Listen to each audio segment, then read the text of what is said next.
Bonjour à tous, aujourd'hui on se retrouve pour une vidéo concernant une bataille de la Première Guerre mondiale, la butte de Vauquois. La butte de Vauquois est le nom donné à une bataille se déroulant au cours de la Première Guerre mondiale sur le front ouest et comme vous pouvez vous en douter en Meuse. Cette bataille est assez particulière. Premièrement, la butte de Vauquois abrite ou abritait un village meusien avant la Première Guerre mondiale. Le village fut au cœur d'affrontements entre Français et Allemands, de fin septembre 1914 jusqu'en avril 1918, donc ce lieu a subi l'enfer de la guerre presque toute la totalité de la Première Guerre mondiale. Le nom de butte provient du fait que Vauquois se trouve à 290 mètres d'altitude et surplombe la plaine environnante, donc un endroit stratégique à conquérir, surtout pour un lieu situé à 25 km à l'ouest de Verdun. Dès le début de la guerre, les Allemands identifient le potentiel de détenir une telle place forte et occupent les lieux dès le 3 septembre 1914. Vauquois est hautement stratégique pour les Allemands car il permet de couper la voie ferrée reliant Paris à Verdun. Néanmoins, après un peu moins de 2 semaines, les Français reprennent le village de Vauquois après la bataille de Revigny le 15 septembre 1914, puis la ligne de front se stabilise. Le 24 septembre, les Allemands déterminés à reprendre cette position stratégique mènent une offensive et les Français du 82e régiment d'infanterie sont chassés de Vauquois. Les Allemands décidés à ne pas reperdre le village fortifient la zone et l'artillerie allemande investit les lieux. Un mois plus tard, le 28 octobre 1914, les Français attaquent de nouveau les Allemands à Vauquois, mais après 3 jours de combats intenses et de pertes importantes, les Français sont balayés par l'artillerie et les mitrailleuses allemandes, donc l'attaque est stoppée. Le front se stabilise de nouveau et les Français s'installent dans des tranchées en bas de la butte. L'automne 1914 passe, puis au cours de février 1915, le général Saraï a l'idée d'attaquer la butte de Vauquois afin de reprendre un ascendant psychologique sur les Allemands.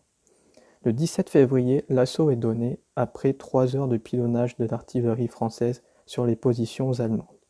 Le 31e régiment d'infanterie français réussit à pénétrer dans le village, mais faute de soutien et de renfort, il doit évacuer les lieux sous les obus de l'artillerie allemande. Et le scénario se répète 10 jours plus tard quand les Français reviennent dans le village mais ne parviennent pas à s'installer durablement. Les Français sont obstinés à reprendre Vauquois et l'attaque du 1er mars 1915 fut la bonne. Les Français parviennent à s'installer dans le village malgré les contre-attaques des soldats allemands. La ligne de front se fige alors au sommet de la butte de Vauquois avec au nord les Allemands et au sud les Français. Les deux camps s'enterrent et creusent des galeries souterraines, ce qui mènera à la guerre des mines. Une anecdote assez cocasse se déroule le 6 juin 1915 lorsque les Français planifient d'attaquer les lignes allemandes avec un liquide inflammable. Cette attaque est donnée par une brigade de sapeurs-pompiers de Paris. Environ 3000 litres de ce liquide sont envoyés vers les ennemis, puis enflammés grâce à des grenades explosives. Mais lorsque les flammes atteignent un dépôt de munitions allemand, l'effet de souffle rabat le brasier sur les lignes françaises et une vingtaine de soldats meurent de leur propre matériel. Au cours de l'année 1915, une guerre de mines s'installe. C'est une guerre souterraine avec le creusement de galeries pour faire exploser des mines sous les positions adverses.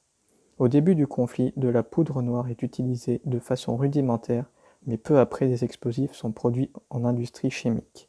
Ce type de guerre est un vrai travail de taupe et de discrétion. On cherche par tous les moyens de faire le moins de bruit possible lorsqu'une galerie se creuse pour ne pas trahir sa présence. Diverses techniques sont alors utilisées. On évite d'utiliser des marteaux-piqueurs, on utilise des wagons avec des roues en caoutchouc, ou alors on feinte l'ennemi en creusant une autre galerie qui servira de leurre de façon plus bruyante pour détourner l'attention. Néanmoins, des postes sont spécialement créés pour écouter le moindre fait et geste de l'ennemi. Ce sont des postes d'écoute qui sont installés. Au début, on écoute à l'oreille, puis des outils sont développés pour ressembler à des premiers stéthoscopes. Et dans le camp où une galerie est clairement identifiée, le but est d'effondrer la galerie ennemie par le moyen d'une contre-mine ou camouflée. En découle une véritable psychose de creuser et de tomber sur une galerie adverse pour les soldats s'occupant de creuser. Et pour ceux qui sont au poste d'écoute, d'identifier le creusement d'une galerie ennemie, puis d'un seul coup ne plus rien entendre, signe d'une explosion future. À noter que les accidents sont aussi nombreux qu'une galerie est creusée par la fragilisation du sol à cause des explosions précédentes. Au début de ce type de guerre, les Français ont l'avantage. Puis le temps passant, les deux camps creusent de plus en plus profond la butte, jusqu'à 100 mètres de profondeur pour les Allemands. Et le 3 mars 1916, les Allemands font exploser une grosse mine, près de 4 tonnes d'explosifs, et tuant 11 soldats français. Les Français répliquent le 23 mars avec 12 tonnes et tuant 30 hommes. Il s'ensuit une énorme explosion, la plus grosse de cette bataille où 60 tonnes d'explosifs ensevelissent 2 lignes françaises contenant 108 soldats. Cette explosion est ressentie à plusieurs kilomètres à la ronde et laisse un cratère de 25 mètres de profondeur et 100 mètres de large pour témoigner de la violence. En 1917, les deux camps ont une idée commune de raser littéralement la butte. Les Français envisagent de creuser 3 mines de 140 tonnes d'explosifs et les Allemands 3 mines aussi, mais de 160 tonnes.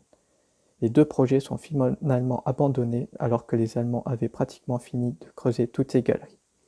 En avril 1918, la guerre de mines cesse, puis la butte est prise par les troupes américaines le 26 septembre 1918. Au total, 519 explosions souterraines sont à noter avec plus de 1000 tonnes d'explosifs. Des noms comme Henry Collignon, préfet, mais surtout Harry Truman, futur président des États-Unis, et George Patton, futur général et grand acteur du débarquement de Normandie en 1944, combattent à Vauquois. Des lieux de mémoire ont été construits pour que ceux de Vauquois ne soient pas oubliés, comme la nécropole nationale de la Mèze, où 4368 soldats français reposent. Donc voici le récit de la butte de Vauquois qui se déroula durant la Première Guerre mondiale et qui se déroula dans un village de la Meuse qui en porte encore aujourd'hui des stigmates. J'espère que la vidéo vous aura plu et à bientôt.